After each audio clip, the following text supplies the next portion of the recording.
Makanan merupakan hal terpenting dalam kehidupan manusia untuk mendukung aktivitas sehari-hari. Salah satunya adalah seafood yang mengandung banyak protein yang dibutuhkan dalam kehidupan manusia. Alam menyediakan makanan berupa seafood yang dapat diambil langsung dari laut, mana laut sendiri merupakan wilayah hilir yang menjadi tampungan polutan aktivitas hulu. Hewan laut seperti kepiting dan udang memiliki sifat filter feeder, yaitu menyerap semua yang ada di sekitarnya, termasuk logam berat yang akhirnya terakumulasi dalam tubuh. Saat seafood tersebut dikonsumsi oleh manusia, maka akumulasi dari logam berat tersebut akan masuk ke dalam tubuh dan dapat menyebabkan dampak negatif terhadap tubuh. Kami melakukan penelitian ke Pasir Sakti sebagai salah satu sentra penghasil tambak udang terbesar di Lampung. Sampel yang digunakan berupa udang, kepiting, dan rajungan yang berasal dari tambak intensif, semi-intensif, dan tradisional, baik yang berada jauh maupun dekat mangrove. Sampel yang digunakan berupa udang dan juga kepiting yang diberikan perlakuan berupa penambahan asam buah alami dan juga penggunaan rempah-rempah dalam proses pengolahannya.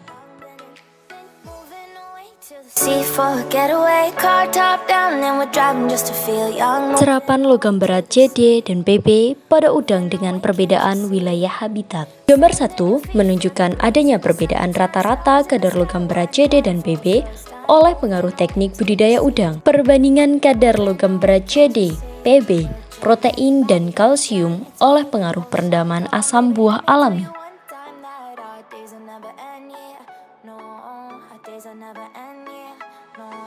Pemanfaatan bumbu dan rempah lokal untuk menurunkan logam berat bahan pangan terpapar CD dan PB. Kepiting bakau dan udang berbeda serapan CD dan PB-nya. Kepiting bakau lebih banyak menyerap logam dibandingkan udang.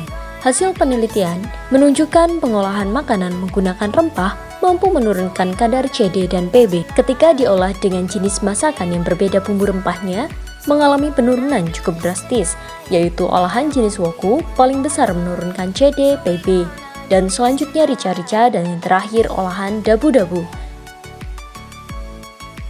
فَلْيَنْظُرِ الْإِنْسَانُ إِلَى طَعَامِهِ. Hendaknya kita memperhatikan makanan yang kita konsumsi. Contohnya dalam memasak seafood, perlu diperhatikan asal bahan pangannya, baik dari proses persiapan, pengolahan, sampai siap untuk disantap. Perlu kita perhatikan makanan yang akan kita konsumsi harus memenuhi kaidah halal dan thayyibah. Makanan yang dikonsumsi ada baiknya jika mampu memberi manfaat kepada tubuh, baik secara lahir atau fisik, maupun batin atau jiwa. Penggunaan asam buah alami dan juga rempah-rempahan dalam pengolahan makanan laut merupakan warisan leluhur dalam proses pengolahan makanan. Nyatanya, penggunaan asam buah alami dan rempah-rempahan mampu mengurangi kadar PB dan juga CD dalam daging kepiting dan udang.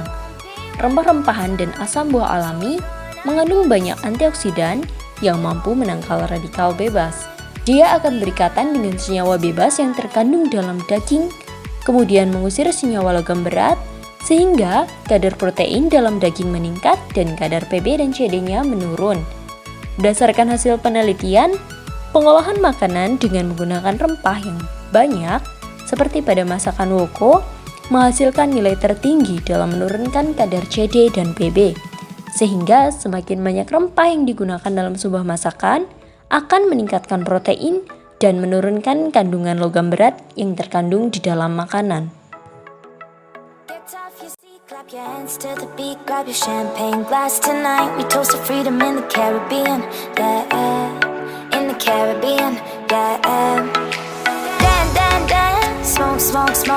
Fire it up, let our lanterns paint the night sky red.